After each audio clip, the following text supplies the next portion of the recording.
semua masyarakat kita, baik yang bergerak di sektor formal, informal, maupun kelompok rentan, itu wajib mendapatkan jaminan sosial. BPJS jam sostek begitu. Kolaborasi kita dengan Makassar Creative Hub ini kepada fasilitasi dalam rangka peningkatan skill tenaga kerja Pendataan dulu karena namanya kartu kuning. Iya. Jadi sekarang sudah warna putih.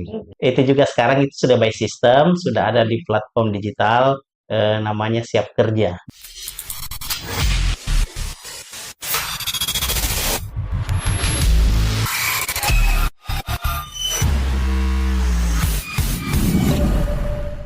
Assalamualaikum warahmatullahi wabarakatuh. Terima kasih Anda yang selalu setia bersama kami di channel ini.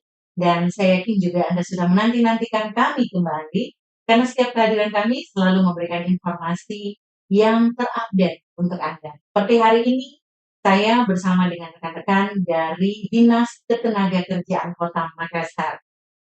Tentu kita akan berbicara banyak seputar kondisi ketenagakerjaan Kota Makassar. Sudah bersama saya saat ini ada Kepala Dinas Ketenagakerjaan Kota Makassar, ada Pak Dr. Andes Zainal Ibrahim. Assalamualaikum, selamat siang Pak Kadis. Waalaikumsalam warahmatullahi wabarakatuh. Baik, kemudian ada Pak Harudin Mustamil, Kabid Penempatan Tenaga Kerja di Senayan Kota Makassar. Assalamualaikum Pak. Waalaikumsalam. Iya, siang-siang kita ngobrol santai Pak ya. Iya, Oke, kita berbicara banyak tentang ketenagakerjaan di Kota Makassar. Saya berawal dulu dengan Pak Hadi. Meskipun sudah berulang kali Pak, ini disampaikan bahwa tugas pokok dan fungsi tapi kemudian tidak ada salahnya kalau kita kembali mengulang. Karena mungkin banyak para pencari kerja ataupun saudara-saudara kita yang sudah bekerja, ini masih juga biasanya kebingungan harus kemana ketika terjadi hal-hal yang tidak diinginkan. Nah, ini yang mungkin harus kita sampaikan, kembali sosialisasikan tupoksi dari Disnaker. Nah, untuk tupoksi seperti apa Pak? Terima kasih, Eda. Selamat siang pada para pemirsa semua. Untuk Dinas Tenaga Kerja adalah dinas yang melaksanakan tugas dan fungsi administrasi dan pelaksanaan ketenaga kerjaan di Kota Makassar. Fungsi-fungsi ini, fungsi pemerintahan ini kita bagi dalam 4 bidang, ya.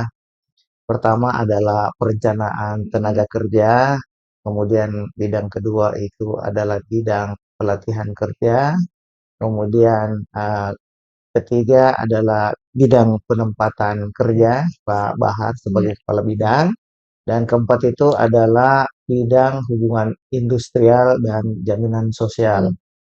Seluruh bidang-bidang ini melaksanakan fungsi-fungsi yang sangat penting dalam rangka bagaimana masyarakat Kota Makassar itu bisa melaksanakan aktivitas kesehariannya, khususnya dalam melaksanakan kegiatan ketenagakerjaan.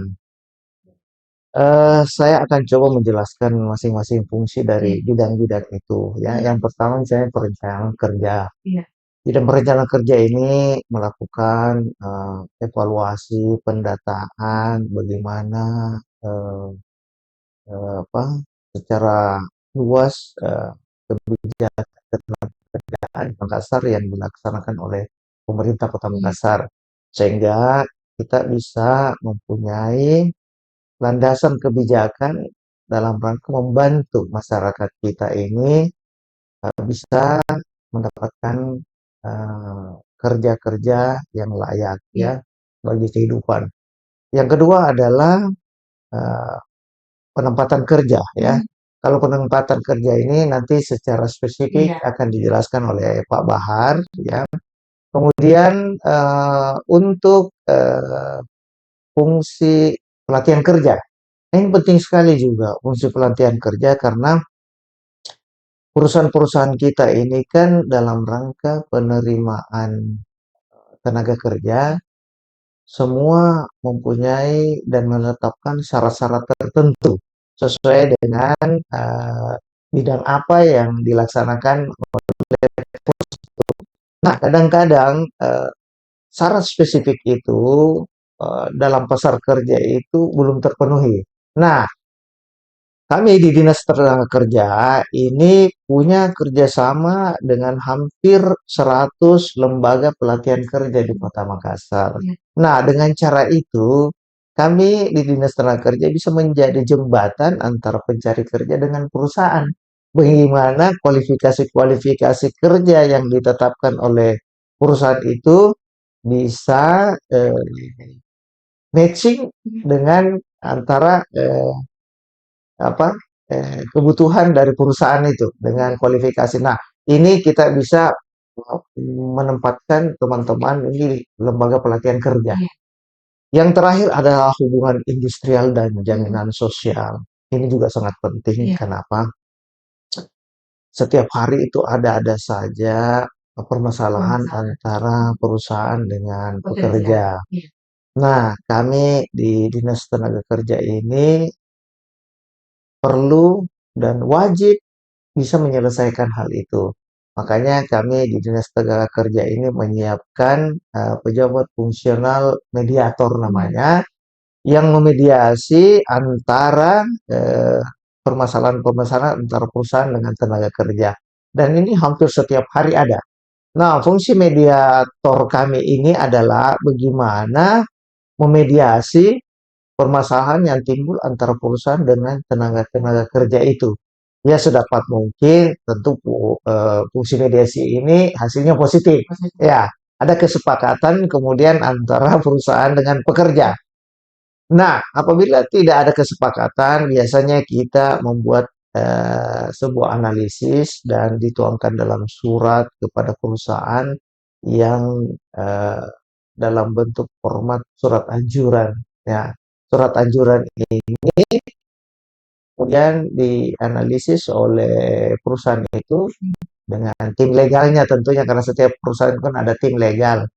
Dan biasanya mereka kemudian bersepakat menerima anjuran dari Dinas Tenaga Kerja. Nah, dan itu dituangkan dalam format kesepakatan antara perusahaan dengan tenaga kerja. Tapi apabila fungsi-fungsi mediasi tersebut tidak berjalan, biasanya permasalahan ini dilanjutkan di pengadilan hubungan industrial.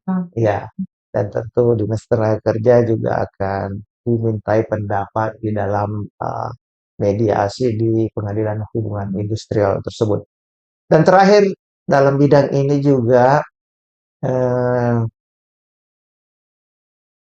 punya fungsi yang sangat-sangat strategis saat ini karena terkait dengan 7 program prioritas Bapak Wali Kota Makassar dan Ibu Wakil Wali Kota Makassar, yaitu Makassar Berjasa. Makassar Berbagi Jaminan Sosial.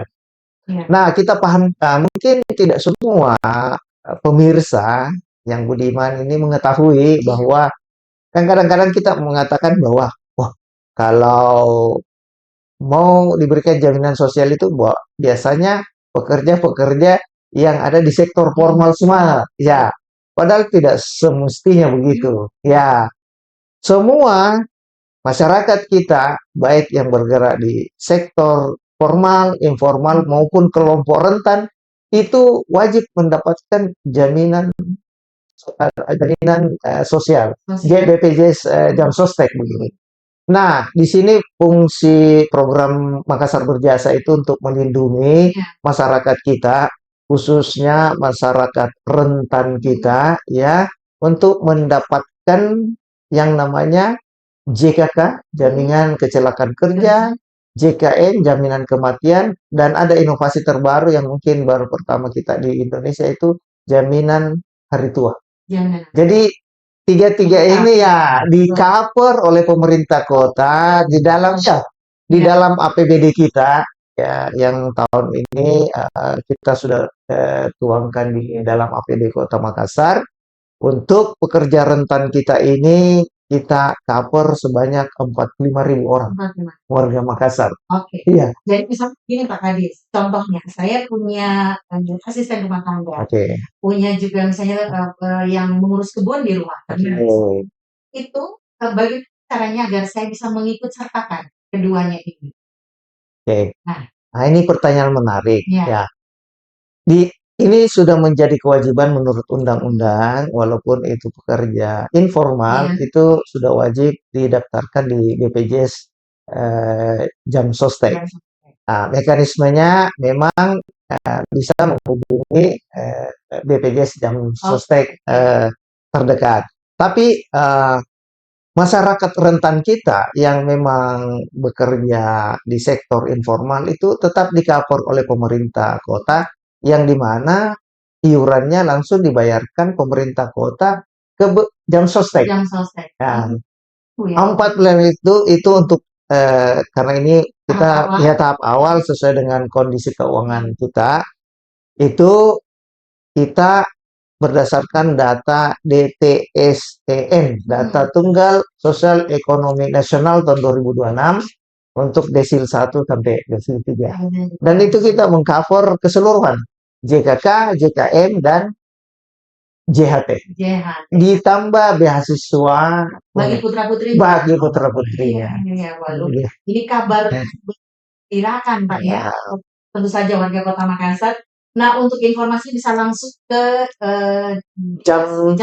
bisa ke dinas tenaga kerja, dan bisa ke untuk lainnya ya, dan persyaratan tertentu itu bisa langsung menghubungi BPJS Ketenagakerjaan. Kalau praktis ke Disnaker saja nanti akan dibantu di situ, Pak, ya. Bisa. Nanti kita fasilitasi di dinas tenaga kerja. Nah, ada satu bidang yang bersama kita saat ini dari bidang penempatan tenaga kerja, ya. Tadi Pak Kadis sudah menyampaikan ada beberapa bidang. Nah, untuk bidang penempatan tenaga kerja ini, boleh mungkin sedikit menyampaikan lebih detail seperti apa kemudian tugas pokok dan fungsinya, Pak? Oh iya, baik. Bu, saya izin Pak Kadis. Jadi Bapak Ibu sekalian, serta Budiman yang juga hadir secara online. Jadi kami dari bidang penempatan tenaga kerja, jadi salah satu bidang dari 4 bidang yang disampaikan oleh Pak Kadis tadi. Jadi secara garis besar tugas fungsi kami itu terkait bagaimana mempertemukan antara pencari kerja dan pemberi kerja. Bagaimana supaya link and match antara kebutuhan daripada dunia usaha dan industri dengan keterampilan yang dimiliki oleh pencari kerja. Dan di samping itu baik juga terkait di dalam negeri, penempatan di dalam negeri maupun di luar negeri. Jadi kegiatan kami itu dimulai dengan ada namanya pelayanan antar kerja. Jadi pelayanan antar kerja, ada kesiapan masyarakat untuk memasuki dunia kerja, itu kemudian dilakukan pendataan, dulu namanya kartu kuning. Jadi sekarang sudah warna putih.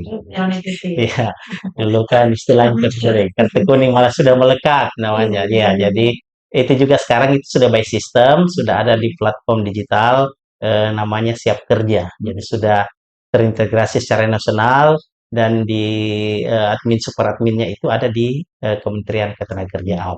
Jadi teman-teman pencari kerja yang mau mencari kerja setelah mau membuat kartu pencari kerja itu punya akses untuk mendapatkan informasi lowongan pekerjaan yang ada di secara nasional. Jadi tidak hanya terbatas di Makassar saja, tetapi dalam platform Siap Kerja itu bisa mencakup secara nasional.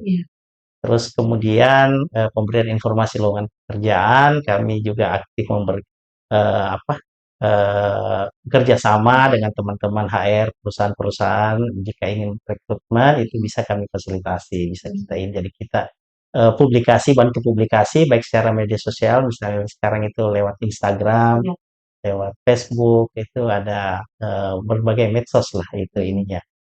Tetapi dalam penyampaian itu tentu kami juga selektif, ya, jangan sampai muncul informasi lowongan kerja yang tidak valid dan tidak bisa dipertanggungjawabkan, karena di kondisi-kondisi sekarang juga kan banyak juga ada saja yang memanfaatkan kesempatan. Terus juga pelaksanaan juga kita biasa laksanakan itu job fair. Iya, jadi cuma dalam pelaksanaan 2 tahun kemarin itu kita tidak laksanakan, itu karena kita merubah pola. Jadi kita mengundang perusahaan memang serius dalam membuka lowongan pekerjaan, kita undang untuk wawancara, work interview di kantor. Jadi kita fasilitasi tempat dan juga mencarikan kandidat yang cocok. Tetapi kalau ini karena kami menganggap juga mohon maaf ini karena kami melihat Jover kemarin itu masih apa ada ketidakpercayaan dari masyarakat karena mereka kemudian melihat orang berdesak-desakan mau mau map ini terus kemudian tidak Masih jelas bertanya masih yang bertanya jelas. iya Online. iya betul itu jadi kami apa maju beberapa tahap jadi sudah tidak ada lagi seleksi berset jadi memang tahap wawancara Iya. jadi sudah masuk ke tahap wawancara untuk mendapatkan kandidat sehingga kami juga bisa dapat laporan-laporannya dan juga ada kepercayaan kepada masyarakat bahwa yang dilaksanakan oleh Dinas Ketenaga Kerjaan betul-betul memang mencari membantu mencarikan pekerjaan. Ya.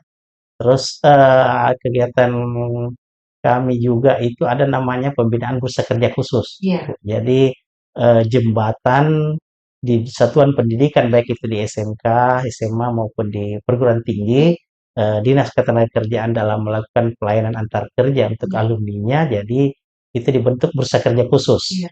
Secara formal namanya bursa kerja khusus, tetapi banyak di universitas itu namanya kayak career center, ada juga development center itu ini tapi intinya itu adalah bursa kerja khusus bagaimana memberikan pelayanan kerja. Jadi kami mengajak dari satuan pendidikan untuk tidak hanya bertanggung jawab pada sistem perkuliahannya saja sampai di perkuliahan saja, tetapi bagaimana mencarikan pekerjaan, pekerjaan kepada ini. Jadi membentuk, memfasilitasi namanya bursa kerja khusus. Jadi ya, jadi ada kelembagaan di satuan pendidikan namanya bursa bursa kerja khusus, bagaimana memberikan pelayanan antar kerja khusus untuk alumninya. Ya. Ya itu. Di samping juga itu kami di bidang penempatan tenaga kerja itu juga melakukan apa, verifikasi dan pendampingan untuk bekerja ke luar negeri. Ya, jadi sekarang Yang kejep. iya, itu iya betul. Jadi karena sekarang ini masa transisi. Iya. Jadi dulu kan ada sekarang kementerian baru namanya Kementerian P2MI, Iya. Perlindungan Pekerja Migran Indonesia. Jadi sekarang transisi semua sistem yang terkait dulunya ada di Kemnaker, bekerja ke luar negeri itu kemudian dialihkan ke kementerian baru ke PDMI. Dulu di sistem siap kerja, sekarang berubah ke Sisko P2MI ya dikelola oleh ini. Tapi sekarang dari proses apa transisi. Jadi kita diminta untuk melaporkan juga admin-admin yang akan nanti berperan di sistem tersebut. Terus ada juga terkait dengan pengendalian penggunaan tenaga kerja asing. Ya, jadi kami juga dilibatkan walaupun itu memang pelayanan yang langsung ditangani oleh tingkat nasional ya, karena ini kan sifatnya antar negara jadi ditangani oleh kementerian tetapi biar bagaimanapun juga dalam satu wilayah tetap kita ada monitoring ada ini bahkan kami juga ada mendapatkan dana kompensasi penggunaan tenaga kerja asing itu di tahun kedua oleh Kementerian Ketenagakerjaan. Jadi kegiatan-kegiatan kami itu sebagian besar seperti begitu, Bu. Jadi bagaimana kesiapan masyarakat untuk memasuki dunia kerja. Iya. Terus ada satu lagi, Bu, terkait dengan penyelenggaraan unit layanan disabilitas ketenagakerjaan. Ya, jadi bagaimana menciptakan, mewujudkan ekosistem ketenagakerjaan yang inklusif. Tapi ini terkait dengan penyandang disabilitas. Karena juga ada amanah dari Undang-Undang 8 bahwa ada kewajiban untuk mempekerjakan tenaga kerja disabilitas kalau di swasta itu 1% dari keseluruhan jumlah karyawan dan 2%. Nah, beranjak dari itu kemudian kami membentuk namanya unit layanan disabilitas ketenagakerjaan. Jadi di sini kami berfungsi untuk bagaimana memberikan pendampingan pada teman-teman pencari kerja, teman-teman disabilitas untuk mendapatkan kesempatan yang sama dengan teman-teman non disabilitas karena kita menyadari juga bahwa semua punya hak untuk sama-sama. Jadi kalau adanya kan no one left behind, ya tidak ada yang tertinggal. Terus juga pendampingan kepada pemberi kerja, bagaimana menciptakan kondisi kerja yang inklusif, bagaimana sarana prasarana yang bagus, yang ramah disabilitas, Dan dalam pelaksanaannya itu kami juga didampingi oleh tim pendamping. Jadi ada tim pendamping ULD yang itu berasal dari organisasi teman-teman penyandang disabilitas. Karena kami menyadari juga berbicara disabilitas tanpa melibatkan teman Mereka. disabilitas itu kan tidak Mhm. efektif. Oh, Jadi jadi sudah ada pelatihan ya, jadi iya, kan di setiap SPD sepertinya Pak ya, iya betul ketika betul. menerima disabilitas sudah bisa Iya, berkomunikasi gitu ya. berkomunikasi. Jadi kita pernah buat pelatihan bahasa isyarat. Iya, Tapi betul. pelatihan bahasa isyarat ini kami utamakan kepada petugas-petugas front office di SKPD yang menyelenggarakan pelayanan publik. Jadi teman-teman kayak dinas sosial, rumah sakit, puskesmas itu kemudian karena kami menganggap bahwa kadang karena komunikasi yang tidak Iya, nyambung sehingga pelayanan tidak dapat tidak diberikan, maksimal. tidak maksimal. Jadi setelah diberikan pelayanan ternyata sudah bisa connect, alhamdulillah. Bagaimana juga pelibatan juru-juru bahasa isyarat di setiap momen-momen kegiatan-kegiatan seremoni di pemerintah Kota Makassar itu melibatkan juga guru bahasa isyarat. Artinya bagaimana teman-teman disabilitas ini tidak ditempatkan di ujung, tetapi kemudian Dilibatkan. dilibatkan mulai dari awal rencana sampai dalam hasil dari pembangunan. Kira begitu di bidang kami. Iya. Iya. Pak Kadis, Disnaker juga punya tugas untuk bisa apa namanya, meningkatkan kualitas para pencari kerja Pak ya, dengan mungkin memberikan pelatihan. Ini seperti halnya juga Makassar Creative Hub, ini kan pastinya juga sudah ada upaya yang dilakukan. Boleh sedikit gambaran Pak, bagaimana untuk kondisi saat ini pelatihan-pelatihan yang diberikan kepada para pencari kerja? Oh iya, menarik ini memang. Dari 7 program unggulan Bapak Wali Kota Iya, dan Ibu Wakil Wali Kota itu, di samping Makassar Berjasa, iya, Makassar Berbagi Jaminan Sosial, nah, juga Makassar Creative kreatif. Hub. Iya, Nah, jadi kita sesama program unggulan itu berkolaborasi iya. juga ya.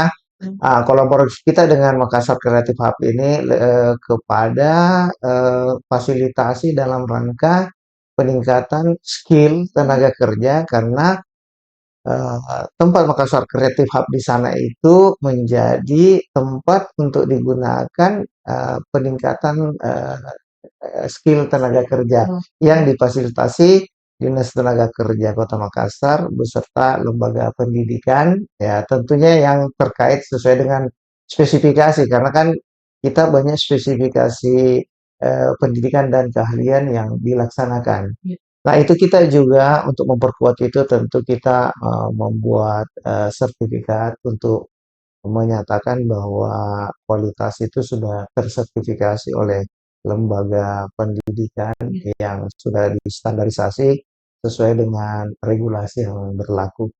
Dan itu cukup efektif memang, tapi bukan sampai di situ saja, karena program kita ini bukan hanya mendidik masyarakat kita pencari kerja, tapi kita juga mengusahakan itu link and match. Iya. Bagaimana menghubungi perusahaan-perusahaan Iya. sehingga mereka bisa diserap di perusahaan itu.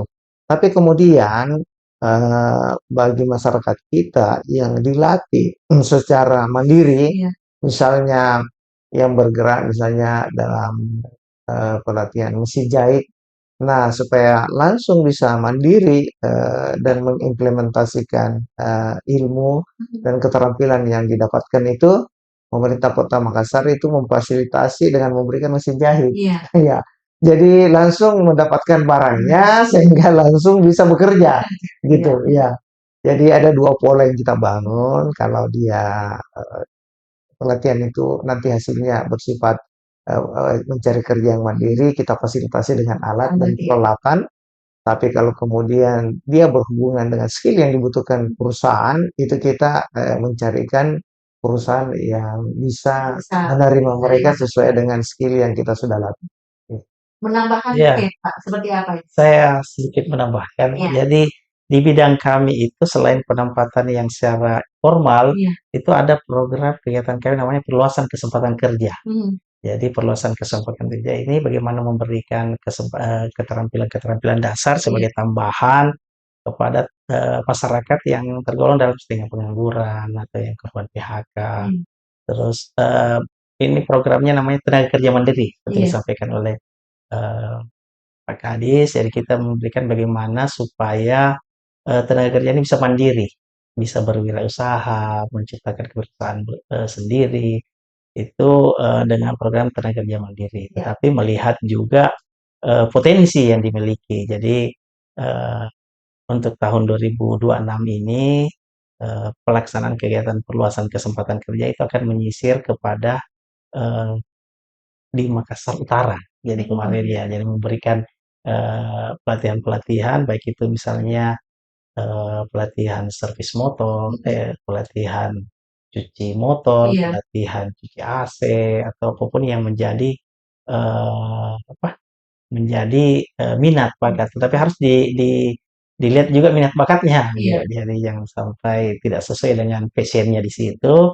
Seperti yang disampaikan Pak Kadis, setelah lakukan pelatihan itu akan diberikan bantuan alat dan bahan, karena kita menyadari juga untuk bagaimana supaya bisa kemudian berkembang, berusaha, itu harus dibekali dengan alat, alat dan bahan. Dan setelah itu juga ada namanya kegiatan TKM lanjutan, tenaga kerja lanjutan. Jadi kita monitoring juga Iya. sampai sejauh mana pelaksanaan ininya, karena bantuannya ini sifatnya kalau di kegiatan perluasan kesempatan kerja itu sifatnya berkelompok. Iya. Jadi ada kelompok-kelompok, nanti kita lihat bagaimana perkembangannya, apakah kemudian bisa diteruskan, dikembangkan, atau bagaimana. Itu ada namanya program tenaga kerja mandiri. Ya.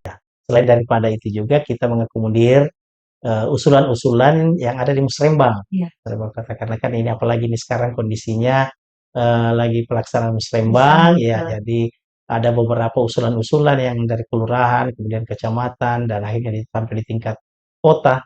Itu kemudian kita akomodir untuk melaksanakan pelatihan-pelatihan.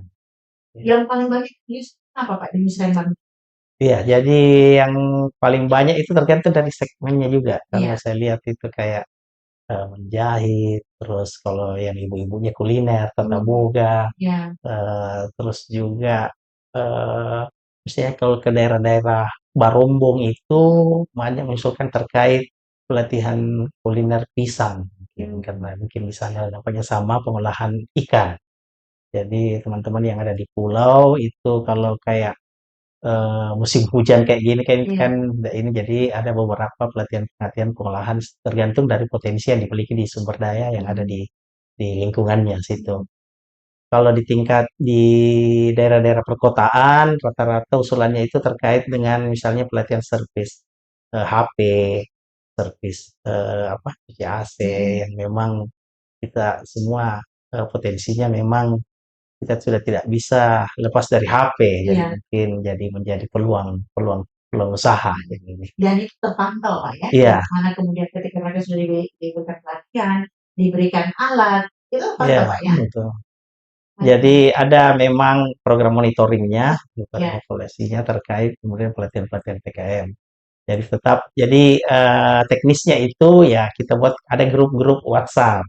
Jadi grup-grup WA, kita lihat ininya, dan juga kita kerjasama juga pelaksanaan penyelenggaraan pelatihan ini kerjasama dengan tadi lembaga pelatihan kerja. Iya. Jadi lembaga pelatihan kerja ini tidak hanya bertanggung jawab eh, pada penyelenggaraan pelatihan, tetapi bagaimana setelah pelatihan, karena inti dari pelatihan itu adalah pasca pelatihan, kemana setelah pelatihan. Iya, Itu betul. jadi mereka juga ada tanggung jawab untuk menyalurkan atau ini setidak-tidaknya kan LPK ini kan dia punya jaringan, sudah ada perusahaan-perusahaan yang temannya atau ini, ya itulah yang kemudian skemanya begitu. Jadi sebelum kita ini harus jelas dulu mau kemana ini, mau dibawa kemana ini hasil-hasil pelatihannya, ya.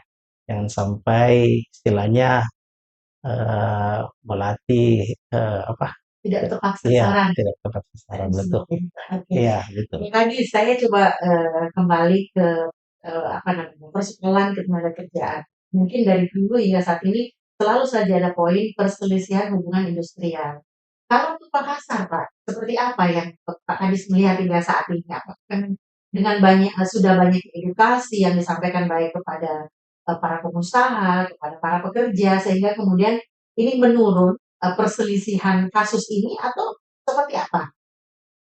Ya, jadi memang perlu kita pahami Iya. bahwa istilah perselisihan itu kan tidak semata-mata negatif. Iya, Jadi yang kita tangani itu juga perselisihan yang positif. positif. Maksudnya begini, bukan positif dari dampaknya. Iya, Bahwa yang dimaksud positif itu adalah bahwa yang masuk menyampaikan kita bahwa ada misalnya pemutusan hubungan kerja itu karena efisiensi. iya. Jadi bukan hanya karena berselisih bahwa Di PHK langsung. di PHK langsung enggak, ya. Ya, yang dimediasi ini adalah yang memang berselisih karena sudut pandang yang berbeda. Iya, Misalnya perusahaan menganggap pekerja membuat kesalahan terhadap perusahaan, atau kemudian pekerja menganggap perusahaan itu tidak memberikan haknya kepada dia.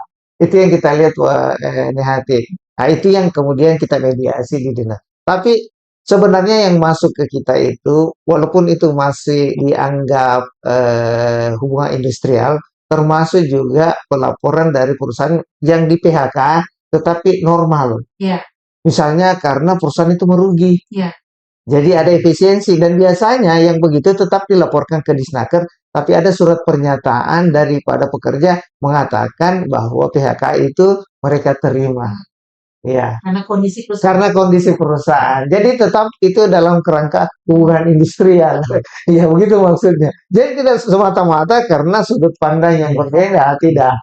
Ya, semua pengurangan atau terjadi karena kita anggap itu juga bagian daripada perselisihan Ya. dalam konteks terminologinya. Ya. Baik, Pak Kadis, ada himbauan yang mau disampaikan? Dan saya tambahkan dulu dari sebenarnya yang masuk ke tenaga kerja itu kalau dilihat dari 180% itu sebenarnya yang normal. Oh, oke. Hanya yang berselisih betul-betul yang tidak ada kesepahaman itu hanya 20%. Yang kita ini. Sudah terlihat bahwa ada kemajuan. Iya, iya. Lagi, Iya. Pak, ya. Dan juga yang masuk ke pengadilan hubungan industrial itu kecil sekali. Lebih kecil sekali. Bisa diselesaikan. Bisa rata-rata bisa kita selesaikan di dinas tenaga kerja. Itu mungkin Pak Kadis akan sampaikan himbauan, silakan. Saya kira perlu kita bersama-sama melihat bahwa Dinas Tenaga Kerja ini punya fungsi juga untuk membantu masyarakat kita memediasi dalam rangka peluang-peluang kerja yang ada di Kota Makassar. Itu yang pertama. Yang kedua adalah bahwa semua perselisihan industrial tenaga kerja itu sedapat mungkin bisa disampaikan kepada kami di Dinas Tenaga Kerja sehingga kita bisa memediasi sehingga mendapat win-win solution. Yang terakhir adalah bahwa pemerintah Kota Makassar ini mengharapkan bisa memberikan keamanan kerja bagi seluruh pekerja dan masyarakat Kota Makassar ya secara bertahap. Ya, kalau yang saya sampaikan tadi itu kita mengcover tahun ini 45.000 lebih. Dari sebenarnya yang kita rencanakan mengcover itu dari penduduk rentan itu sebanyak 81.466 orang. Tapi sebenarnya yang di cover dengan secara mandiri itu untuk tingkat Kota Makassar itu cukup besar ya. Sudah 266.000 orang dan kita termasuk yang sudah melampaui universal coverage jam slot di Indonesia yang ditetapkan sebenarnya 47%. Yang saat ini kita sekarang sudah 54% dan kita berharap nanti pada tahun ini kita sudah meningkatkan itu sampai 64%. Jadi betul-betul kita tingkatkan sesuai dengan kemampuan fiskal kita. Oke. Semoga program-program kerja kemudian bisa berjalan dengan lancar, Pak Kadis, dimudahkan semuanya. Terima kasih Pak Kadis, Pak Dr. Zainal Ibrahim, kemudian Pak Baharudin Rustam. Terima kasih juga sudah hadir. Dan terima kasih juga untuk Anda yang sudah menyaksikan kami di sini. Saya Ida Fahri mohon diri, sampai jumpa.